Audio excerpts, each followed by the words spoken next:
आदाब दोस्तों, मैं जन्नत फिरदौस मिडनाइट स्कैरी स्टोरी से आज आपके लिए एक और हॉरर स्टोरी लेके आई हूँ। पर ये हॉरर स्टोरी जरा ध्यान से सुनिए, क्योंकि ये किसी की जिंदगी से जुड़ी हुई अभी तक है। तो बिना टाइम वेस्ट किए हम अपनी कहानी शुरू करते हैं। लेकिन उससे पहले अगर आपने मेरे चैनल को सब्सक्राइब नहीं किया है तो प्लीज कर लें।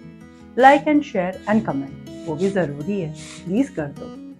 तो कहानी शुरू करते हैं। अक्सर हमने देखा है कि बच्चों को सोना बिल्कुल नहीं पसंद है, क्योंकि उन्हें बहुत सारी एक्टिविटीज करनी होती है, जैसे खेलना होता है, ड्राइंग करना होता है और न जाने क्या क्या। लेकिन एक ऐसी बच्ची भी थी जिसे सोना बहुत पसंद था। सोने की वजह यह थी कि उसे ख्वाब में नए नए लोग दिखते और नई नई जगह, वो उसे बेहद पसंद था। वो अपने सारे काम, स्कूल के होमवर्क, अगले दिन जाने की सारी तैयारियां, खाना पीना, सब कुछ, हर एक चीज टाइम पे करके 10 साढ़े 10 सो जाती और फिर बिल्कुल फ्रेश सुबह उठ के वो स्कूल जाती। ये उसका डेली रूटीन था। उसे सोना बहुत पसंद था। वो सोती और उठती ही इसलिए थी कि उसे वापस सोना। ये कहानी एक ऐसी बच्ची की है। लेकिन आगे क्या होगा उस बच्ची के साथ, उस ख्वाब में, ये वो बच्ची भी नहीं जानती। ऐसी एक रात उन्होंने सारी तैयारी की अगले दिन स्कूल जाने की और फिर फटाफट वो सो गई। सोने के थोड़ी ही देर बाद वो उठने के लिए तड़पने लगती है। वो बचाओ बचाओ बचाओ इतनी तेज आवाज में चिल्लाने लगती है कि उनकी माँ आ जाती हैं और उसे अपने गले से लगा लेती हैं। उसे काफी काम करने के बाद वो उससे पूछती हैं, ऐसा क्या हुआ बेटा, क्या देख लिया तुमने जो इतना डर गई हो? वो कुछ न कही, चुपचाप अपनी माँ के गले लगी रही। उनकी माँ ने कहा कि तुम आज मेरे पास सो जाओ, और सुबह तक वो सब कुछ भूल गई। वो बच्ची कुछ दिन खुश रही, क्योंकि वो ख्वाब उसे दोबारा नहीं आया और उसने भी यही सोच लिया कि अब वैसे ख्वाब दोबारा नहीं आएंगे, ख्वाब है, कभी कभी हो जाता है। सारी तैयारियां करके वो फिर सो गई और फिर जो उसने देखा वो बहुत डर गई। उसने देखा कि उसके पास एक बहुत भयानक औरत बैठी है और वो उसके माथे को हाथ लगाते हुए कहती है, चिल्लाना नहीं, बिल्कुल चिल्लाना नहीं, थोड़ा सा दर्द होगा लेकिन तुम चिल्लाना नहीं। और देखते ही देखते उस औरत ने एक बड़ी सी कील निकाली, जिसे देख के वो बच्ची बहुत डर सी गई। वो समझ नहीं पा रही थी कि वो कौन है और वो क्या करने जा रही है। कील लगते ही उस बच्चे के पैरों से खून रिसने लगता है, जिसकी वजह से टीचर उसे फर्स्ट एड देती है। प्रिंसिपल उनकी मम्मी को फोन करके बुला चुकी होती हैं और उनकी मम्मी स्कूल आ चुकी थी। उन्होंने अपनी बच्ची को गले से लगाया और उसे घर ले गई। उन्होंने उस जगह को देखा जो कि काफी जख्मी था।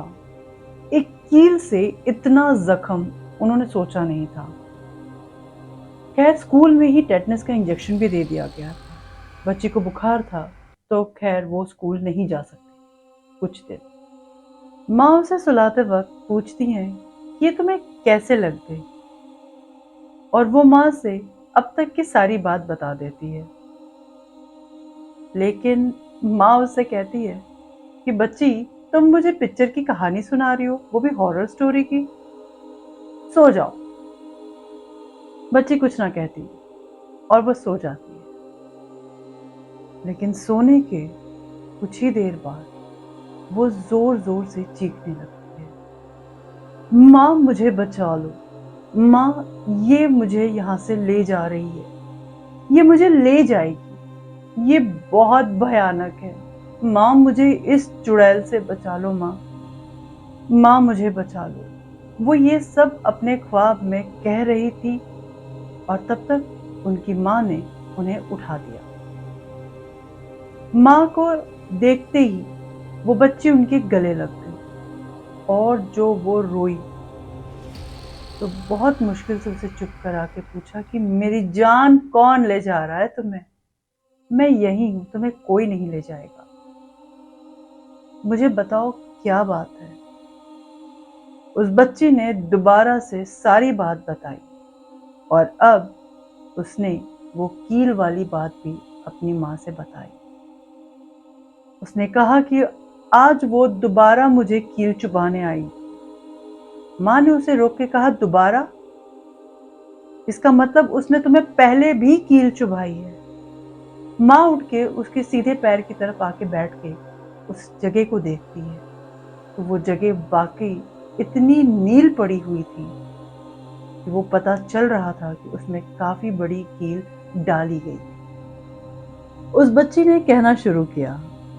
उसने कहा कि मैंने देखा कि मैं ऐसे ही अपने घर में सोई हूं और अचानक से वही भयानक औरत मेरे पास आती है, मुझे उठा के एक ऐसे भयानक सुरंग में ले जा रही है जहां पे बहुत अजीब और डरावनी आवाजें आ रही थी। माँ, मुझे वहां बहुत डर लग रहा था, मैं बहुत घबरा रही थी और फिर वो मुझे एक काली सी चादर पे लिटा देती है और उसने फिर एक कील निकाली और दोबारा से मेरे पैर में उसने पूरी कील डाल दी। माँ ने उसे बीच में रोक के पूछा, दोबारा से? दोबारा से तुम्हारा क्या मतलब है? तो बच्ची ने उन्हें बताया कि कुछ रात पहले उस चुड़ैल ने एक कील पहले भी चुभाई थी। जो उसे चोट लगी थी आज स्कूल में, वो उसी जगह लगी थी जहां पे वो कील लगी और उसमें से खून रिस रहा था। माँ उसके पैरों के पास आके बैठती है और उसके सीधे पैर के तलवों को देखती है तो उसके होश उड़ जाते हैं क्योंकि वहां पे बकायदा 2 किलो के निशान मौजूद थे। माँ ने बहुत गौर से देखा तो उन्हें वो दोनों कील पैरों में नजर आ रही थी। माँ ने बच्ची से पूछा, उसने और क्या कहा? बच्ची ने कहा कि माँ, उसने मुझसे कहा है कि अब की बार वो जब आएगी और कील मेरे पैरों में डाल देगी, तीसरी और आखिरी कील, तो फिर वो मुझे यहाँ से ले जाएगी माँ, हमेशा के लिए। मुझे उसके साथ नहीं जाना माँ, माँ मुझे बचा लो। और वो फिर से रोने लगी। माँ ने उसे शांत किया और उससे पूछा, मुझे बताओ बच्ची, वो कैसी दिखती है?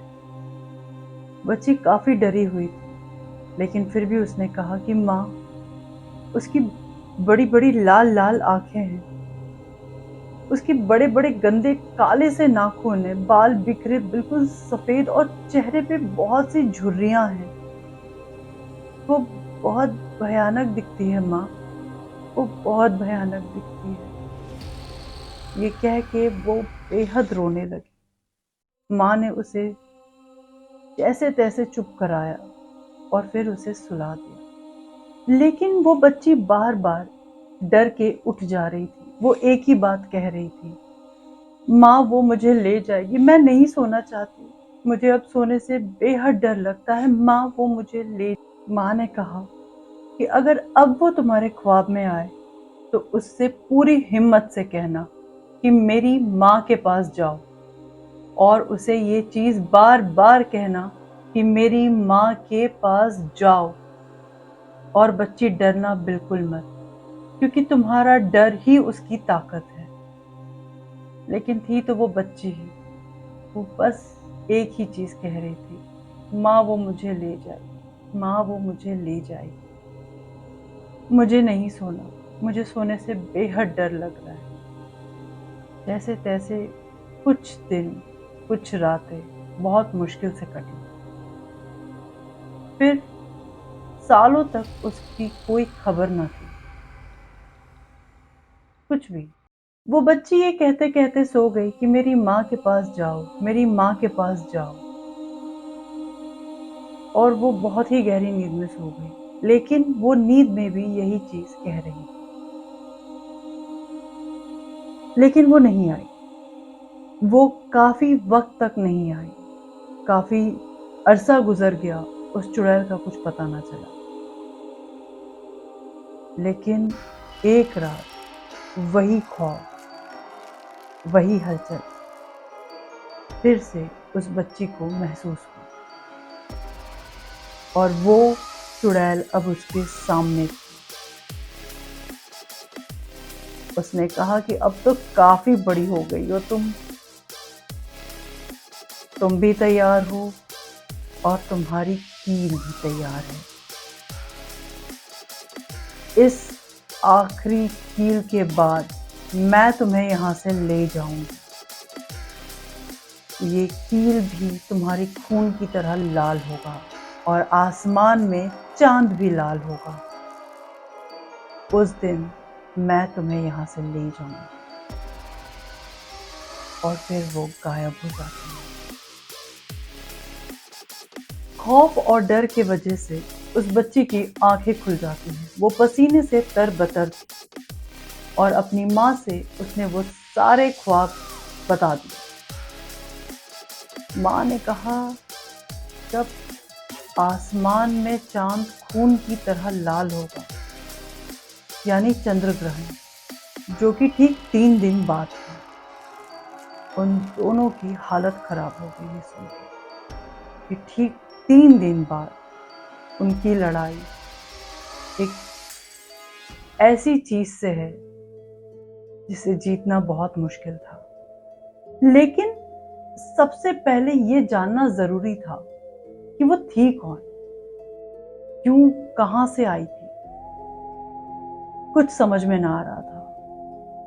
उस बच्चे की वालिदा ने, अब तक उस बच्चे की माँ ने उस बच्ची की वालिद साहब से कुछ भी नहीं बताया था और ना ही पूछा था। लेकिन अब ये बहुत जरूरी था जानना कि वो कौन थी, क्योंकि वो काम के सिलसिले में शहर से बाहर थे। बाकायदा अब उन्हें फोन लगा के सारी बात बताई गई और बच्ची की माँ ने पूछा कि ये कौन है। सारी बात सुनने के बाद बच्चे के वालिद साहब ने ये बताया कि वो नहीं जानते कि ये कौन है, क्यों है, कहां से आई है, लेकिन किसी ने उनके खानदान के साथ ये चीज लगा दी है कि आने वाली हर पीढ़ी, हर नस्ल के इससे गुजरना पड़ता है। जो बच गया वो बच गया, और जो नहीं बच पाता उसे वो अपने साथ ले जाती है। वो ये नहीं जानते कि ये किसने किया है, क्यों किया है। कहते हैं कि उस बच्ची के वालिद साहब की वालिदा जो थी, यानी उस बच्ची की दादी, बेहद खूबसूरत, इतनी खूबसूरत कि 100 गांव में भी वैसी खूबसूरती ना थी। और बहुत सारे लोग उनकी खूबसूरती से जलते भी थे। उनका बुरा या बर्बाद करने के लिए उन्हें हासिल ना कर सके, उन्हीं में से किसी एक ने ये किया है। पर किसने, अब इसे जानने का वक्त नहीं था। वक्त बस इतना था कि इस चीज से बचाएं कैसे। अल्हम्दुलिल्लाह उस बच्ची की वालिदा बहुत ही इबादत गुजार थी, बहुत ज्यादा जानकार भी थी। एक तरीके से कहा जाए तो वो एक तरीके से आलिम थी। माँ ने बच्ची से कहा कि हमें इससे बहुत हिम्मत से लड़ना है, ये हमें सिर्फ और सिर्फ बर्बाद करने आई है। ये जब तुम्हारे ख्वाब में आए तो तुम्हें जोर जोर से अपने ख्वाब में माँ माँ माँ पुकारना होगा, तुम्हें मुझे आवाज देनी होगी। क्योंकि जो हम अपने ख्वाब में देखते हैं वो दिन भर की हम एक्टिविटीज भी देखते हैं, और जो हम सोच के सोते हैं वो हम अक्सर देखते हैं। तो तुम्हें ये सोचते हुए सोना है कि मैं तुम्हारे साथ तुम्हारे ख्वाब में हूँ। तुम्हें मुझे आवाज़ देनी होगी। और देखते देखते वो दिन भी आ गया जब वो चुड़ैल आखिरी कील उस बच्ची के पैरों में चुभोने वाली थी। न जाने किस पहर डरते डरते वो बच्ची सो जाती है। उसकी माँ बिल्कुल उसके पास बैठी थी। वो बच्ची यही कहते कहते सोती है कि मुझे मेरी माँ को आवाज़ देनी है ख्वाब में। मुझे मेरी माँ को पुकारना है आवाज़ देके ख्वाब में। अभी कुछ ही देर हुए थे उसे सोए हुए और फिर उसकी आवाज़ आने लगती है, माँ वो आ गई माँ, माँ वो आ गई माँ, माँ वो कील गरम कर चुकी है, माँ माँ वो मेरे सामने खड़ी है माँ, माँ वो मुझे ले जाएगी यहाँ से, माँ वो मुझे ले जा रही है माँ, माँ वो मुझे सुरंग में ले जा रही है, माँ मुझे बचाओ माँ, माँ वो मेरे पैरों में कील डालने वाली है माँ माँ माँ। और फिर उसे याद आता है कि उसे कहना है कि मेरी माँ के पास जाओ। और वो पूरी हिम्मत से कहती है मेरी माँ के पास जाओ, मेरी माँ के पास जाओ। उस बच्चे की माँ ठीक उसके बाजू में ही सोई हुई थी। वो काफी जानकार थी, इबादत गुजार थी और एक आलिम भी थी। उन्हें अच्छे से पता था कि उन्हें क्या करना है। वो बच्ची बहुत हिम्मत से यही कहती रही कि मेरी माँ के ख्वाब में जाओ, मेरी माँ के पास जाओ, मेरी माँ के पास जाओ। और फिर ऐसा हुआ कि वो चुड़ैल उसकी माँ के पास थी और वो चीज़ वहीं से शुरू होती है। वो बाकायदा उस बच्ची के पैर में कील चुभोने जाती है। जैसे ही वो कील उस बच्ची के पैरों को छूती है, उस बच्ची की माँ उस चुड़ैल को रोकती है और चुड़ैल न जाने कहां से 100 से भी ज्यादा कील उसकी माँ के मुंह में डालने की कोशिश करती है कि माँ ने पूरी ताकत से उसका हाथ घुमाते हुए वो सारी कील उसके मुंह में चुभो दिया। वो सारी कील से उस चुड़ैल का मुंह बंद हो चुका है। कील के चुभते ही वो चुड़ैल गायब हो गई। जब उनकी माँ देखती हैं तो चांद पूरी तरीके से लाल था आसमान में। ये वही वक्त था जिस वक्त में वो चुड़ैल उनकी बेटी को ले जाना चाहती थी, लेकिन हुआ ये कि वो उसी वक्त सारे कील उसके मुंह में जा चुके थे और वो गायब हो गई। उसके बाद क्या हुआ? क्या वो लौट के वापस आई या फिर खत्म? ये जानने के लिए हमें इंतजार करना पड़ेगा।